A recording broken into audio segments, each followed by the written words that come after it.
मैं अभी हूँ जटहिन में और ये सामने है जटहिन द्वार। जटहिन वही जगह है, जैसा मैंने पहले भी बताया आपको कि जटहिन वही जगह है जहाँ पर बुद्ध से बिंबिसार मिले थे। जब वो बिंबिसार राजगृह से आकर यहाँ मिले थे और वो शायद वैशाली की तरफ जा रहे थे, मुझे अभी कुछ ख्याल आ नहीं रहा है। तो और यहीं पर 3 कश्यप ब्रदर्स थे। 3 कश्यप ब्रदर्स उनका कुछ तो नाम था, लेकिन लास्ट में उनका सरनेम जो था वो कश्यप था। तो वो प्रकृति को मानते थे और यहाँ बुद्ध की शरण में वो आ गए थे। जटहिन वही जगह है, बहुत एकदम हिल के किनारे बसी हुई, और इसको सुंदर सजा रखा है यहाँ की सरकार ने। ये काम अच्छा कि जो यहाँ के रोड हैं वो बहुत अच्छे हैं। आप राजगीर से अगर सीधा आते हैं जटहिन तक या फिर गहलोर घाटी तक, उसके आगे तक, तो बहुत ही खूबसूरत बना रखा है। और ये है जटहिन पुलिस चौकी। और अभी आपको मैं आगे एक चीज़ दिखाने वाला हूँ। सब कुछ अगर मिला करके हैं तो बहुत ही यहाँ के गवर्नमेंट ने यहाँ पर बहुत सही काम कर रखा है कि रोड सही है और छायादार वृक्ष है, जैसे ये पीपल ट्री है। और पीएम श्री स्कूल जवाहर नवोदय विद्यालय, ये यहाँ का जवाहर नवोदय विद्यालय एक राजगीर में भी है और एक शायद यहाँ जटहिन में भी है। और सामने मैं आपको दिखाता हूँ, सामने है बुद्धा टेम्पल। वो जो सफ़ेद कलर का दिख रहा है वही बुद्धा टेम्पल है। उनकी याद में बनाया गया होगा कि यहाँ का राजा बिंबिसार, मगध सम्राट बिंबिसार आकर यहाँ मिले थे। खुला हुआ है और ये सब जापानी शिल्पकला का, क्योंकि उधर जो मैंने आपको अभी बोर्ड दिखाया था वो भी जापान के बौद्धों ने ही बनवाया था। अच्छी बात है कि जो यहाँ के इंटरनेशनल बुद्धिस्ट हैं, जो भी अन्य देशों से यहाँ बुद्धिस्ट आते हैं, चाहे वो मंक्स हों या फिर टूरिस्ट, यहाँ दान बहुत करते हैं। यहाँ के लोगों के मुंह से मैंने सुना भी है कि कई सारी चीज़ें जो वो इस्तेमाल करते हैं उनको दान में मिली हुई है।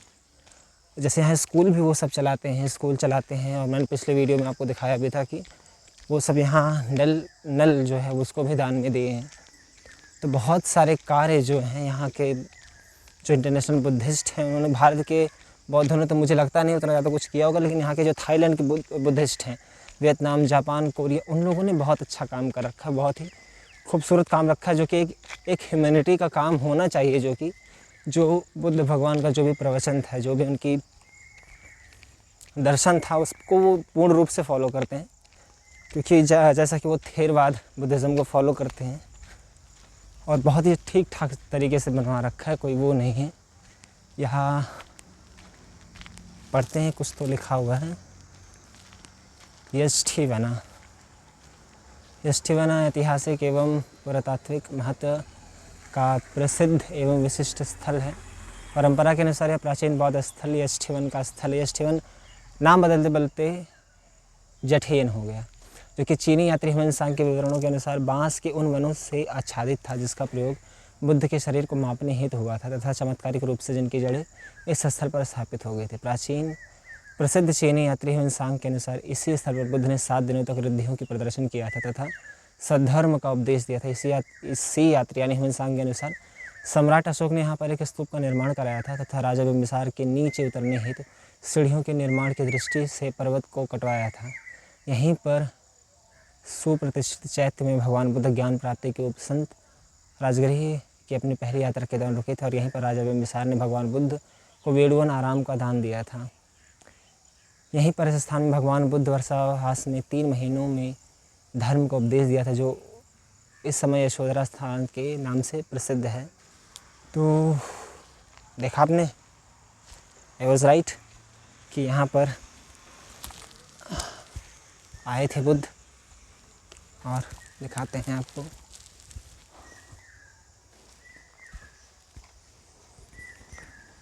ये देखिए आप, जापान अल Kochi young Buddhist association the 20th anniversary project.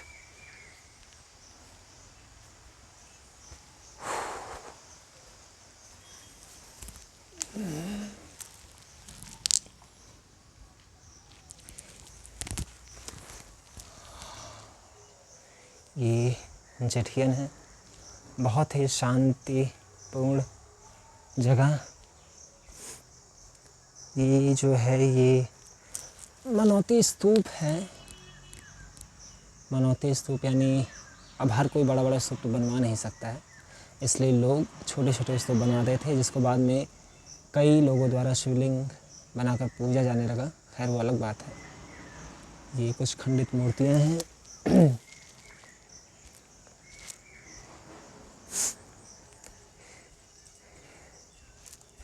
ये देखिए, अब नक्काशी देखिए। मैं जितना आपको दिखा सकता हूँ दिखा रहा हूँ, बाकी आप अंदाज़ा लगा लीजिएगा कि बहुत ही खूबसूरत जगह है। मैं आपसे एक रिक्वेस्ट करूँगा, अपने बिलों में से निकलिए आप लोग और घूमिए। बिहार बहुत खूबसूरत जगह है। उधर भी रखा हुआ खैरस के आगे जाने के लिए ये बेड़ा बना रखा है। उसके उस पार पॉन्ड टाइप दिख रहा है जो कि जलकुंभियों से भरा हुआ है। आम के वृक्ष जिस पर आम लगे ही नहीं, ऊपर कैमरा है, मेरे हाथ में भी कैमरा है। बहुत सुंदर है, शांतिपूर्ण।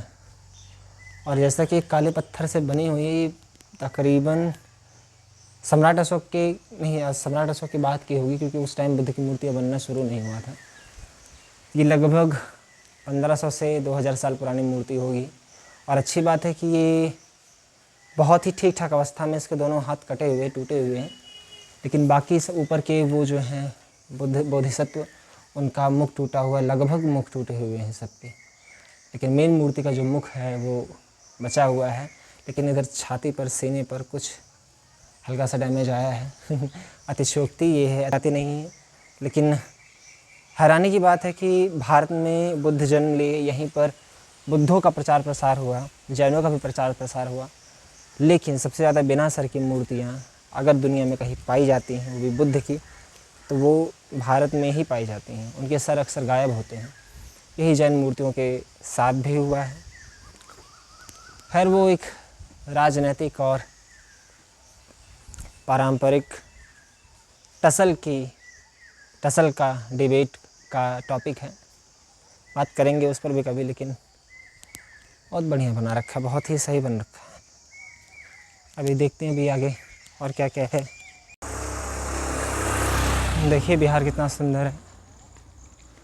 अगर मैं सच में कहूँ तो मोस्ट अनएक्सप्लोर्ड स्टेट अगर कोई इंडिया का है तो वो बिहार हो सकता है, जबकि एक नॉर्थ इंडिया में पड़ता है। हालांकि इसे ईस्टर्न डिवीज़न में बांट देते हैं, लेकिन फिर भी अगर कहा जाए तो ये बहुत ही सुंदर है, बहुत सुंदर जगह है। और हिस्टोरिकली रिच भी है, बहुत सारे स्टेट्स से पुराना भी है। ये जो पहाड़ आप देख रहे हैं, ये हिमालय से भी पुराने पर्वत हैं यहाँ के। और बहुत ही खूबसूरत जगह है ये। आप देखिए ताड़ वृक्ष इतने बड़े बड़े हैं, लेकिन कोई आना नहीं चाहता है यहाँ, पता नहीं क्यों, क्या उनको डर भय है। और सुंदरता के मामले में ये कई सारे स्टेट को पीछे छोड़ सकता है। ये इतना सुंदर है, कल्चरली रिच है और बहुत ही ठीक ठाक जगह है ये। लोग डरते हैं अगर यहाँ चोरी हो जाएगा, कुछ हो जाएगा। लोगों का नेचर बढ़िया है, लोग यहाँ के बढ़िया हैं। हाँ, पिछड़ापन है वो एक अलग चीज़ है, वो अलग मामला है। पिछड़ापन कहाँ नहीं है, पूरे देश में है पिछड़ापन, पूरा हमारा देश ही पिछड़ा हुआ है। लेकिन इसके लिए हम ये तो नहीं कह सकते ना कि पूरा स्टेट ही गंदा हो गया। ट्रेन का स्टेशन दादा हमको पता नहीं है, क्योंकि हम खुद राहगीर हैं। कहाँ जाना है? हम जा रहे हैं राजगीर। बस नहीं मिलता। बस आगे है, कहाँ जाना है आपको? अरे ट्रेन पकड़ना है, बस तो वहाँ राजगीर में है स्टेशन। खैर बहुत ही खूबसूरत जगह है ये। जितनी तारीफ़ करें उतना कम है भाई, सही बता रहा हूँ। जितनी तारीफ़ की जाए उतना ही कम है। बहुत खूबसूरत। देखिए ना, ये जो रोड है वो जेठियन से राजगीर की तरफ जाता है और सुंदर बहुत है। बीच में अगर कुछ दिखाने को मिला तो दिखाएंगे, नहीं तो फिर मिलेंगे राजगीर में। भाई क्या किस्मत है यार, क्या किस्मत है यार, वाह।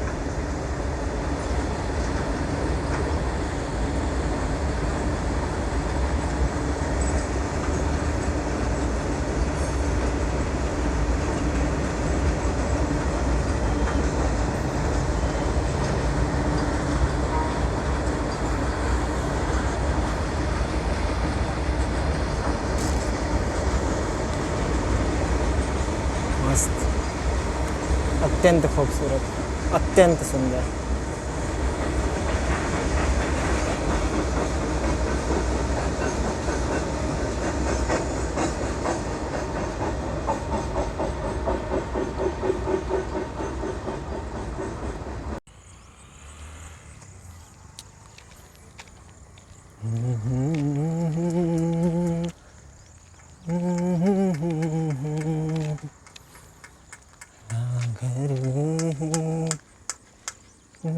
ठीक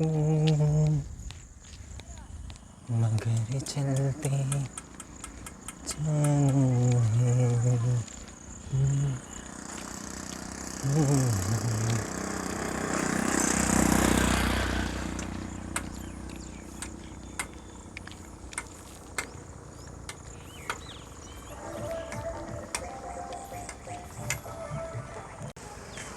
मैं आपको कुछ झलकियाँ दिखाता हूँ कि कैसे कास्ट बेस्ड डिवीज़न है इकोनॉमिक रूप से। जैसे ये जो घर हैं ये राजभरों का है, यहाँ राजभरों को राजवंशी कहा जाता है, उनका घर है। एंड जब आप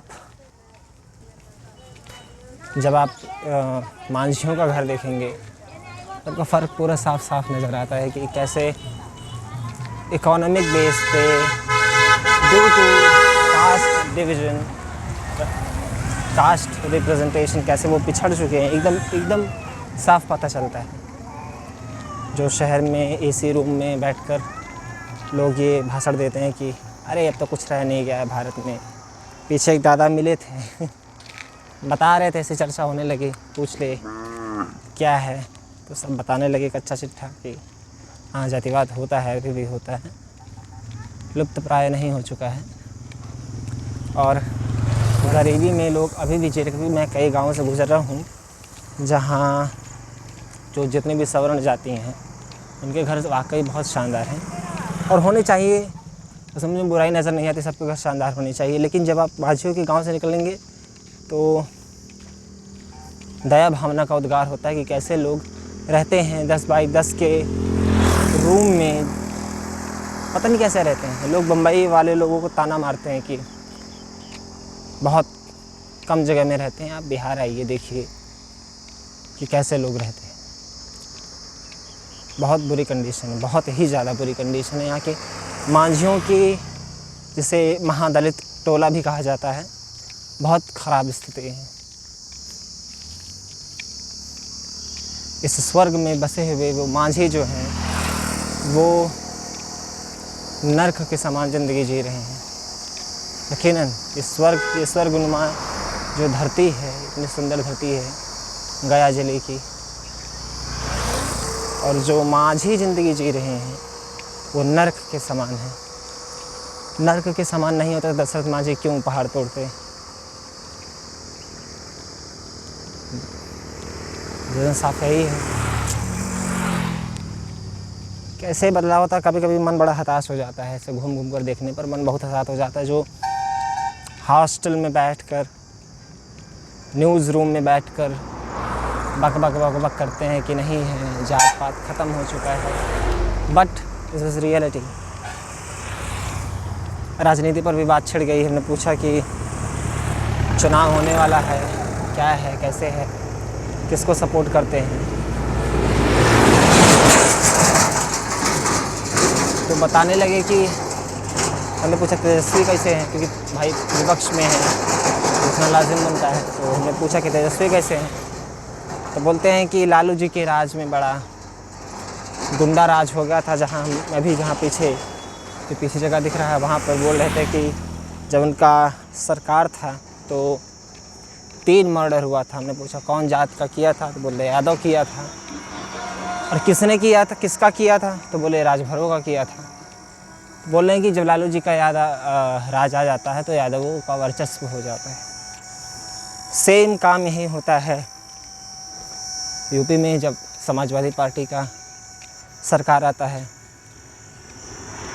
जब बसपा की सरकार आती है तब जाटवों का आधिपत्य हो जाता है। जब भाजपा की सरकार आती है तो जो सवर्ण जाति हैं, चाहे वो यहाँ बिहार की बात करें, भूमिहार की, ब्राह्मण की, ठाकुर की, इन सब का ज़्यादा वर्चस्व हो जाता है। तो डेमोक्रेसी इन इंडिया नाम के लिए है। यहाँ पीछे सरनेम से लोग अपने आप को राजा समझने लगते हैं कि यादव जी का सरकार है तो हर यादव जो है मुख्यमंत्री कहलाएगा। दलित का सरकार है तो हर दलित अपने आप को मुख्यमंत्री समझेगा। भाजपा का सरकार है तो हर सवर्ण अपने आप को मुख्यमंत्री समझेगा। यही है जो है। तो जो पॉलिटिकल साइंस के और सोशल साइंस के जो स्टूडेंट हैं, पता नहीं क्यों वो कॉलेजेस में क्या करते रहते हैं आकर, उन्हें इन सबको देखना चाहिए जो असल में रियलिटी में हो क्या रहा है, कैसे हो रहा है।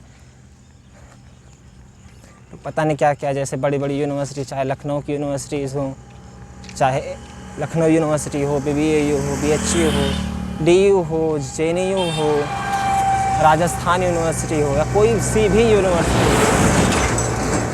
यूनिवर्सिटी हो जहाँ के स्टूडेंट जो पॉलिटिकल साइंस के स्टूडेंट हैं, PhD स्कॉलर हैं, एंथ्रोपोलॉजी के या फिर सोशल साइंस के, आना चाहिए, लोगों को देखना चाहिए क्या समझ है, लोगों को क्या दिक्कत है, एक रिपोर्ट तैयार करनी चाहिए। लेकिन कोई इसी कमरा छोड़कर निकलना ही नहीं चाहता है। अजब विडंबना इस देश में आ चुकी है जहाँ नालंदा, तिलहरा, उदंतपुरी, विक्रमशिला जैसी यूनिवर्सिटीज़ थीं, जहाँ इतने अच्छे रिसर्च होते थे। आज उस देश के विद्यार्थी ही नालायक हो चुके हैं, जिन्हें पंखा, AC और आराम की ज़िंदगी छोड़कर कुछ करना नहीं है। बड़ा ही अजब विडंबना है, बहुत ही अजब विडंबना है। ये देखिए,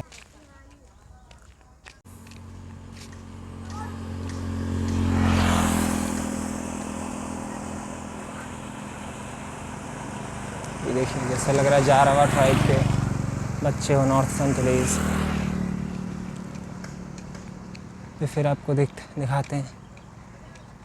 लगभग 4 मिनट, मैंने बोला 4-5 मिनट, फ़र्क नज़र आ गया आपको? इतनी ही जगह में लगभग 4-5 घर हैं। आपको यहाँ से दिख नहीं रहा होगा, लेकिन जैसे दिख रहा है 4-5 घर होंगे इसमें, इतनी सी जगह में।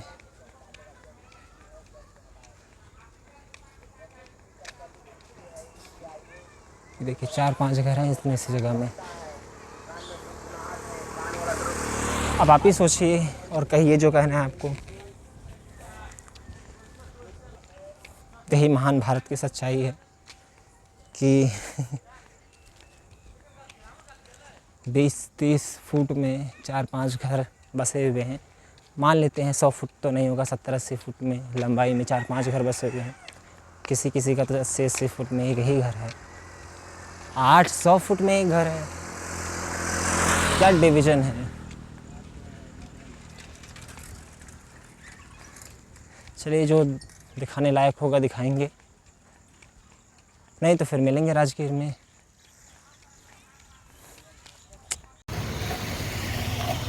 ये है बिंबिसार द्वार, और इधर जो है वो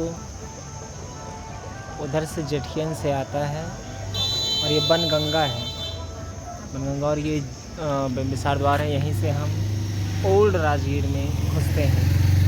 और ये पूरी मगध कला में बनी हुई मूर्ति है, बहुत अच्छा बना रखा है। और बताते हैं आपको, वो जो आप सामने पत्थर का दीवार देख रहे हैं उसे साइक्लोपियन वॉल बोलते हैं। साइक्लोपियन वॉल वो है जिसे अजातशत्रु ने दुश्मनों से अपने किले को बचाने के लिए बनवाया था। वो जो पत्थर की दीवार आपको दिख रही है वो कई सभ्यताओं से पुरानी है, कई धर्मों से पुरानी है। और यही ओल्ड राजगीर है जिसे फाहियान ने डिपिक्ट किया, वेनसांग ने, हाइचो ने, इत्सिंग ने, सब ने बताया। हाइचो ने, इत्सिंग ने, सब ने बताया, इस राजगीर के बारे में लिखा। यहीं पर मगध सम्राट बिंबिसार अजातशत्रु रहा करते थे और अपने समय का सबसे शक्तिशाली जो जनपद था वो राजगीर था। तब से राजगीर ही बोला जाता था, अभी तो राजगीर है, राजगीर या राजगृह भी बोला जाता है, जो भी है। और यहाँ से घुसते ही ये पेंट की हुई है महापरिनिर्वाण मुद्रा। महापरिनिर्वाण मुद्रा में भगवान गौतम बुद्ध, ये ध्यान मुद्रा में गौतम बुद्ध। और वो जो सामने आप देख रहे हैं विश्व शांति स्तूप है, जब आगे चल के मैं दिखाऊंगा। ये साइक्लोपियन वॉल है, पूरी साइक्लोपियन वॉल है। उस समय पूरे इतनी पुरानी समय है, कई इतिहासकार वहाँ नाम भी नहीं लेना चाहते, उनको बस मिडिवल इंडिया में मुग़ल दिखते हैं, दिल्ली सल्तनत दिखती है, बट उनको एंशियंट इंडिया में अशोक, अजातशत्रु, बिंबिसार नहीं दिखते, नहीं नज़र आते। ये इन्हें हम दोगलापंथी बोल सकते हैं। मिडिवल इंडिया में भी वो आकर बहुत ज़्यादा पाल के बारे में बात नहीं करेंगे, जयचंद्र के बारे में बात नहीं करेंगे। जयचंद्र को लोगों को लेकर बहुत बड़ा मिसकंसेप्शन है कि वो गद्दार थे, क्योंकि जब रियल हिस्ट्री पढ़ेंगे तो ऐसा कुछ नहीं। क्योंकि बहुत बड़ी कहावत है ना कि जब भी इतिहास शिकारी लिखेगा वो हिरण को ही दोषी ठहराएगा, लेकिन जब शिकार अपना इतिहास लिखेगा तब वो शिकारी को दोषी ठहराएगा। तो हमेशा हिस्ट्री के दो पक्ष होते हैं, एक पक्ष जो हमें हमेशा से ही छुपाया जाता है। और आर के शर्मा अपने बुक में तो साफ साफ लिखते हैं कि हमेशा से जो इतिहास है वो दो तरीके से ही लिखा जाता है, एक फॉर द ऑर्डिनरी पीपल और दूसरा जो रिसर्चर होते हैं उनके लिए लिखा जाता है। ये देखिए बताया गया है साइक्लोपियन वॉल के बारे में। राजगीर का प्राचीन शहर राजा बिंबिसार उनके पुत्र अजातशत्रु की राजधानी थी, जो बुद्ध के समकालीन थे। शहर के चारों ओर एक सुदृढ़ दीवार के निशान पाए जाते हैं। यह दीवार लगभग 14 मीटर की चौड़ाई वाले विशाल अनगढ़ पत्थरों को एक साथ जोड़कर बनाई गई थी। दीवार को मजबूत करने के लिए बीच बीच में बुर्ज बनाए गए थे। बुर्ज मीन्स आप गुंबद टाइप जो नहीं होता है उसको बोलते हैं बुर्ज। पाले ग्रंथों के अनुसार गढ़ वाले शहर में प्रवेश के लिए 32 बड़े द्वार और 64 छोटे द्वार थे। रत्नागिरी पहाड़ी के साथ साथ चलने वाली इस प्राचीन विशाल दीवार का बड़ा हिस्सा अभी भी मौजूद है, जो पहाड़ी के आधार से शुरू होकर पहाड़ी के शिखर की ओर जाता है।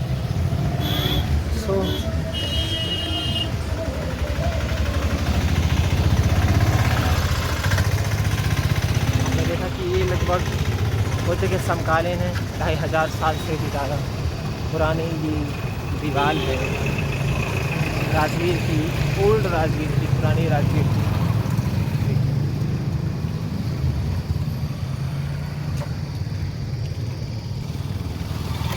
सबको बस दिल्ली सल्तनत की कुतुब मीनार का ही बड़ाई करना है, कैसे बना दिया।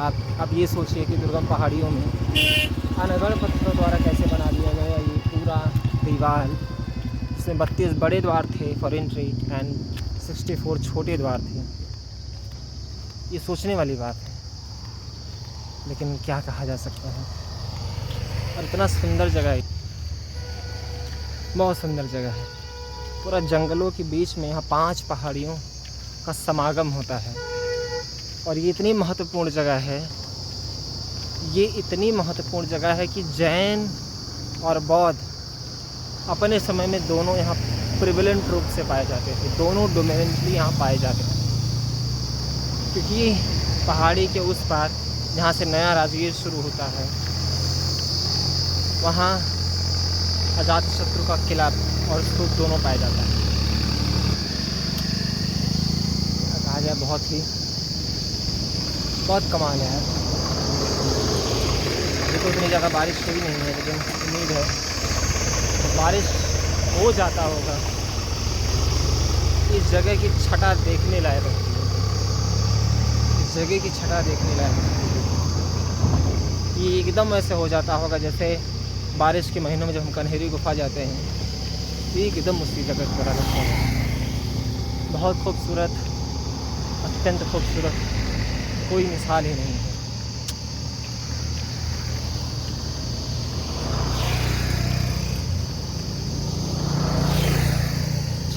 साल पुराना ये जगह जो ग्रीनरी से लैस है, ये हमारे भारत की एक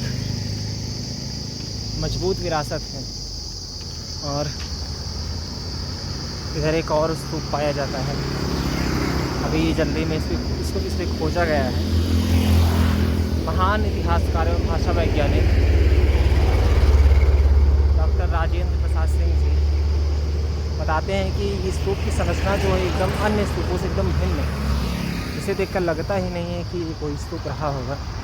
खैर लोग इतिहासकार अभी से यही मान रहे हैं, लेकिन वो भी आए थे, जल्दी ही हाल ही में आए थे राजेंद्र प्रसाद सिंह जी। और वाकई इसको देखा जाए तो स्तूप जैसा लगता नहीं है। इसकी बनावट इस तरीके जैसे कोई छोटा सा अपने समय का स्कूल रखा होगा, इस हिसाब से इसको बनाया गया। अभी तो खैर बंद है।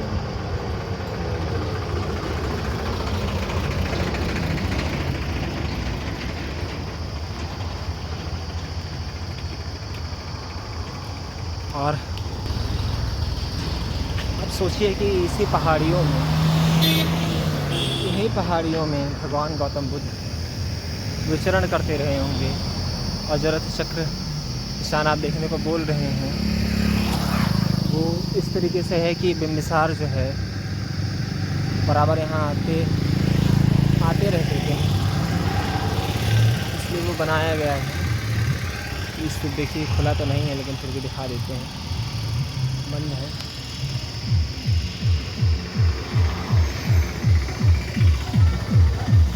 पता नहीं कि बंद कर रखा देना चाहिए कि क्या है कैसे है, लेकिन देखते हैं इधर से खुला है क्या, ये बंद है। रथ चक्र का निशान है। जैसे कि बताया कि बिंबिसार यहाँ जब भगवान गौतम बुद्ध से मिलने आते थे, तो भाई वो अपने समय के सबसे शक्तिशाली राजा हैं, तो रथ से ही आएंगे, लेकिन रथ यहीं रोक दिया करते थे, क्योंकि ऊपर पहाड़ी पर गौतम बुद्ध बसते थे और वहाँ तक जाना असंभव था रथ से। तो उनके आने जाने से जो है रथ और वो निशान भी कई सदियों, कई सभ्यताओं, कई धर्मों से पुराना है।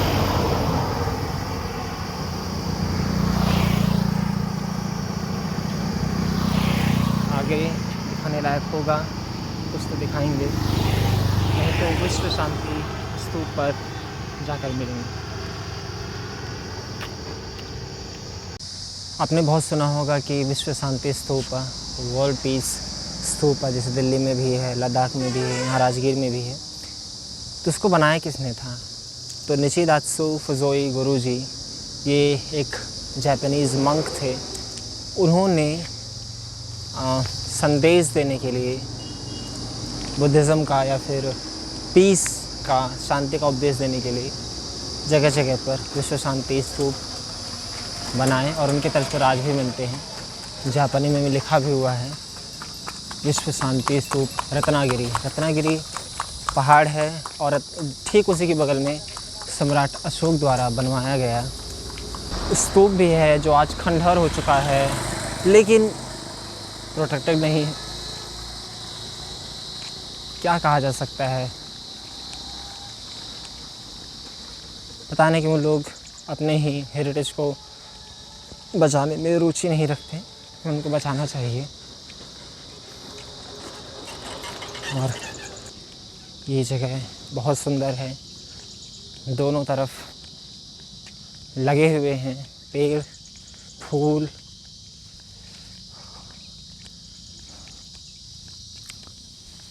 कुछ ही दूरी पर आपको रॉक एक हिस्टोरिकल प्लेस दिखाएंगे, विश्व शांति स्तूप से पहले ही है, तो मिलते हैं वहीं पर।